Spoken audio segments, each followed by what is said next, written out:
adjust the allowance for uncollectible accounts in the subsequent year. So what happened in the subsequent years? How do you treat the account? So at the end of 2027, the clinic will prepare its financial statements, assuming that it has a credit sales of 80 million in 2027 and has a year-end accounts receivable of 30 million. So what portions of the 30 million in the accounts receivable does the clinic not expect to collect? The company is required to report the estimate in the allowance for uncollectible account in the year-end balance sheets as a contra assets to the accounts receivable. So let's look at the year 2026. What did the company do? It recorded as a 50 millions of sales, credit sales, and it has a 20 million of accounts receivable. So you look at the balance sheets of December 31st, 2026. Accounts receivable is at 20 million, less allowance of $6 million. So therefore, net accounts receivable of $14 million. So this $14 million is expected to be collectible, and the $6 million estimate to be non-collectible. So they could do the same and withhold 3% or 30% of the 80 millions. I'm sorry, of the 30 millions as of at the end of the year of the accounts receivable. So you're looking at $9 million that would be uncollectible. So there are two different methods of calculating the allowance for uncollectible account. One is the percentage of receivable method. You just based on the percentage that you expect not to be collected. So for this method, the percentage may be estimated using the current economic conditions, company history, and the industry guideline. Okay. Another method is called the aging method. So the aging method, you look at the longer that the accounts is outstanding, so it's more than 120 days, the higher possibility that you're not going to be collected. So that's why they estimate 70% is non-collectible if the accounts receivable is more than 90 days. So the current of the accounts receivable, they estimate 10% because it's current, right? That is not due yet. Okay. And between 1 to 60 days, they estimated 30% that is non-collectible. And 61 days to 120 days past due is 50% that is not collectible. So this method is more accurate because it's based on the number of days that is not collecting.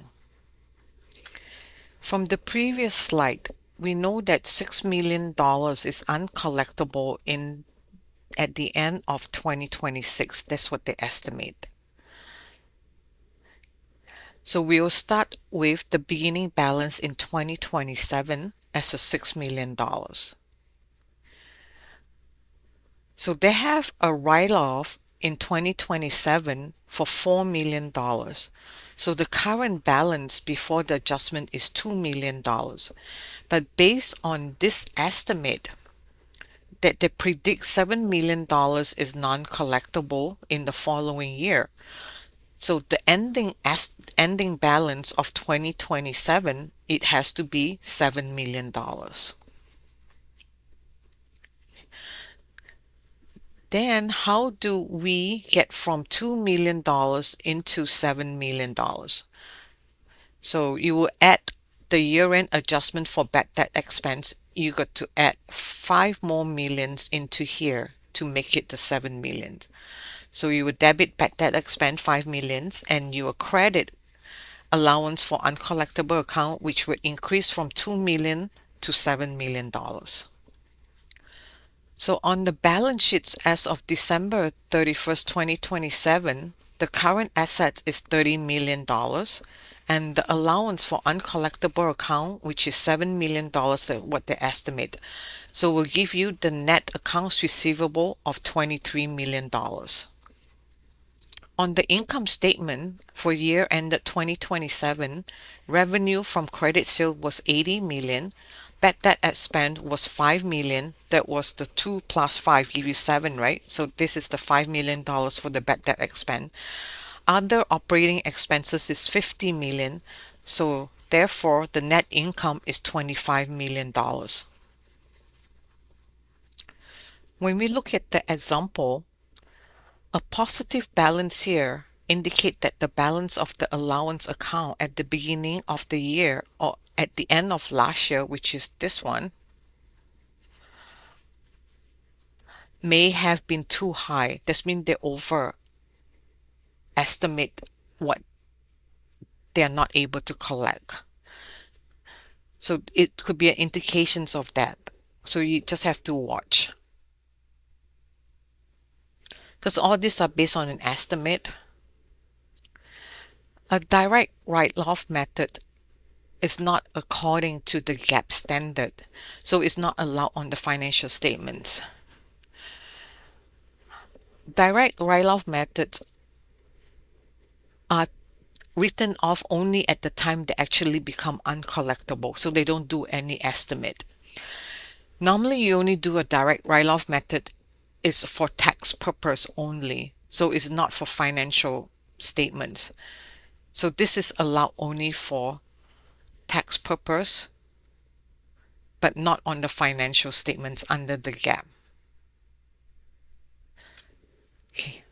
How do we, since now we understand about the accounts receivable, the sales, so what does it affect on the company in financial making? So we call it the ratio. So the ratio, we look for receivable turnover ratio and the average collections period. Why do we use ratio? If you look at the dollar amount change, so it's not quite accurate. Therefore, you have to do ratios, then it will become more accurate on the percentage. Okay, so number of times during a year, the average accounts receivable balance is collected. So the formula is receivable turnover ratio is the net credit sales divided by the average accounts receivable. So look at these two companies. The healthcare has a net sales of 21,070,000. The beginning accounts receivable is 3591 and the ending accounts receivable is 3928.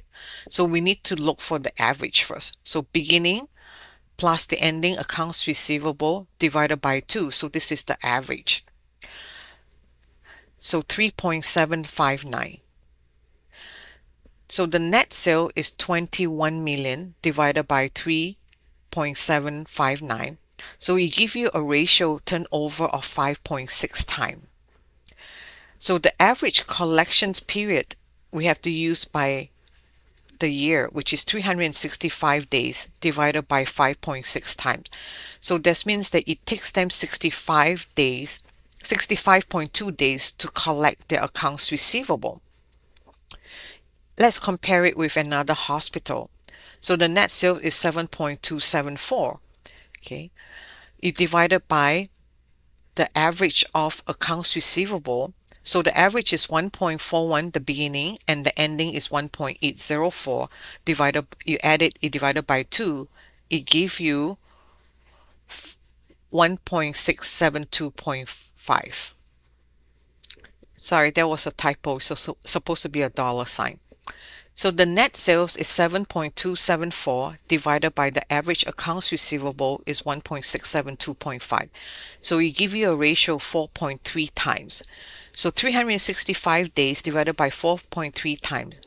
So equals to 84.9 days. So what does it tells you? That means that the hospital take 85 days, almost 85 days to collect their accounts receivable. So they're taking a longer time to collect compared to the healthcare. So which one is a better financial positions, which is the healthcare?